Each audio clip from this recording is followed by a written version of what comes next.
मंत्री विजय कुमार चौधरी ने राहुल गांधी को लेकर बयान दे दिया है। जहां आपको बता दें कि जातीय जनगणना को राहुल गांधी ने फेक बताया है, जिसको लेकर विजय चौधरी ने अब उन पर पलटवार कर दिया है। जहां आपको बता दें कि विजय चौधरी ने आज प्रेस कॉन्फ्रेंस किया है और इस प्रेस कॉन्फ्रेंस में साफ तौर पर कहा है कि राहुल गांधी के जातीय गणना वाले बयान पर कहा है कि अपने बयान से अपने आप को हास्यास्पद बना रहे हैं। इसी तरह का बयान उन्होंने कल दिया था। जातीय जनगणना पर उन्होंने बयान दिया है। अफसोस की बात यह है कि जातीय गणना की शुरुआत हुई, आंकड़े आए तो कांग्रेस शुरू से अंत तक समर्थन कर रही है। आज वो इसे फेक बता रही है, बिना किसी प्रमाण के बोल रहे हैं। किसी को लेकर इस पर संदेश है तो वो बता दे, सरकार अभिलंब जांच करवाएगी। उनके पार्टी ने साथ दिया था, आज वो इसे जाली कह रहे हैं। जिन्हें इंडियन स्टेट और इंडियन गवर्नमेंट में फ़र्क नहीं पता है, उनसे हम क्या उम्मीद रखें।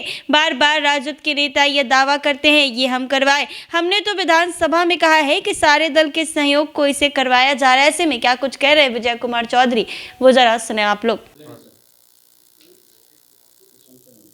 राहुल गांधी अपने ही बयानों से अपने को हास्यास्पद बनाने की अद्भुत कला रखते हैं। वो पहले भी उन्होंने कई बयान दिए हैं, जिसका अंतिम नतीजा खुद उनके व्यक्तित्व को हास्यास्पद बना देता है। और इसी तरह का बयान, या यूं कहें कि जिसका ताज़ा तरीन उदाहरण कल उनका बिहार के जातीय गणना पर दिया गया बयान है। अफसोस की बात यह है कि जातीय गणना की शुरुआत से, जब सरकार ने निर्णय लिया था तब से, और जातीय गणना जैसे कराई गई उसकी प्रक्रियात्मक पहलू से, और उसके जब आंकड़े आए तो उसको जारी करने तक हम भी संबद्ध रहे हैं उससे। और आश्चर्य की बात है कि कांग्रेस पार्टी शुरू से अंत तक इसका समर्थन करती रही थी, और आज राहुल गांधी कह रहे हैं कि वो सारा फेक है।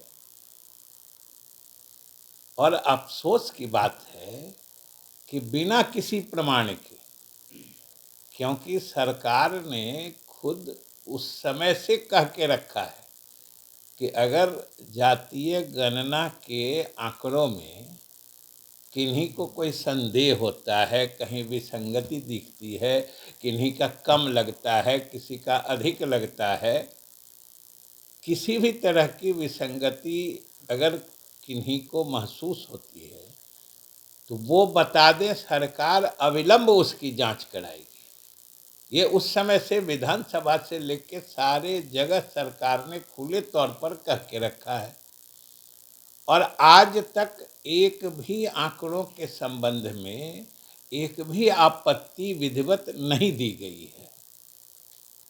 और तब राहुल गांधी, जिनकी पार्टी ने उस पूरे प्रक्रिया में न सिर्फ साथ दिया था बल्कि विधानसभा में भी उसके पक्ष में बोला था, आज कह रहे हैं कि वो सारे जाली हैं।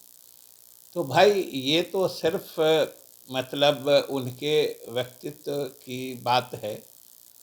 और वैसे भी एक बात है कि जिन्हें इंडियन स्टेट और इंडियन गवर्नमेंट में फ़र्क नहीं महसूस होता है, या स्टेट में और गवर्नमेंट में क्या फ़र्क होता है इसका इल्म नहीं है, उनसे हम इससे अधिक कुछ उम्मीद भी नहीं रखते।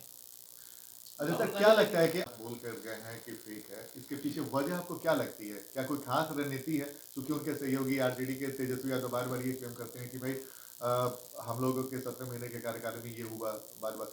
नहीं, अब ये समझिए ना कि बार बार राष्ट्रीय जनता दल के नेता ये दावा करते हैं कि ये मेरे कारण हुआ, हम कराए थे। और हमने तो विधानसभा के फ्लोर पर कहा है कि सरकार इस बात को मानती है कि सारे दलों के सहयोग और स्वीकृति से जातीय गणना कराई गई है। जब सारे दलों का सहयोग रहा है, चाहे राजद हो या कांग्रेस हो या कोई वामपंथी पार्टी हो, आज कोई उसके आंकड़े को जाली कहे, ये तो सिर्फ उसके ही व्यक्तित्व की पोल खोलता है, इससे और कोई दूसरा तथ्य सामने नहीं आता है।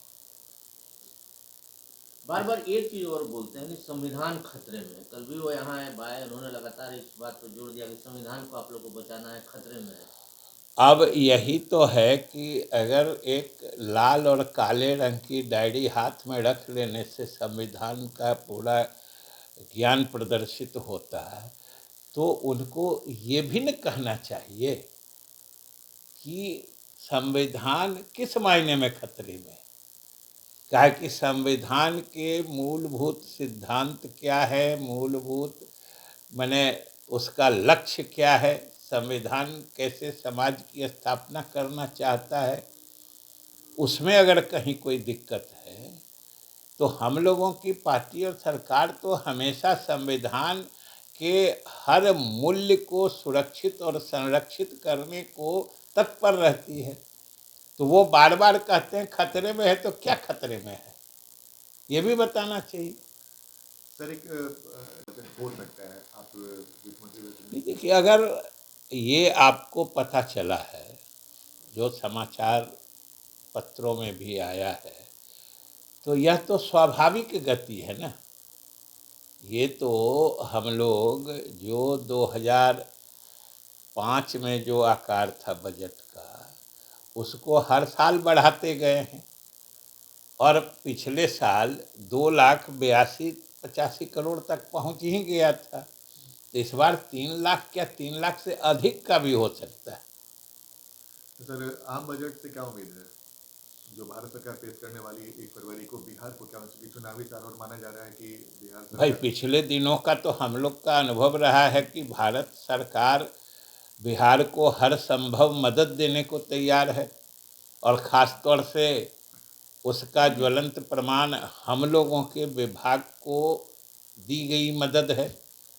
11,500 करोड़ का स्पेशल उन्होंने मदद पैकेज दिया है, जिसमें बाढ़ समन से लेके सिंचाई की योजनाओं को आगे बढ़ाना है।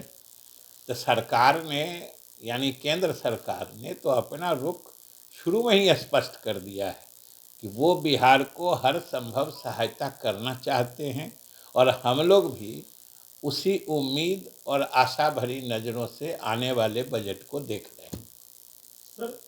तो आपने सुना इन्होंने क्या कुछ कहा है। ऐसे ही तमाम अपडेट्स के लिए बने रहे NBC 24 पर।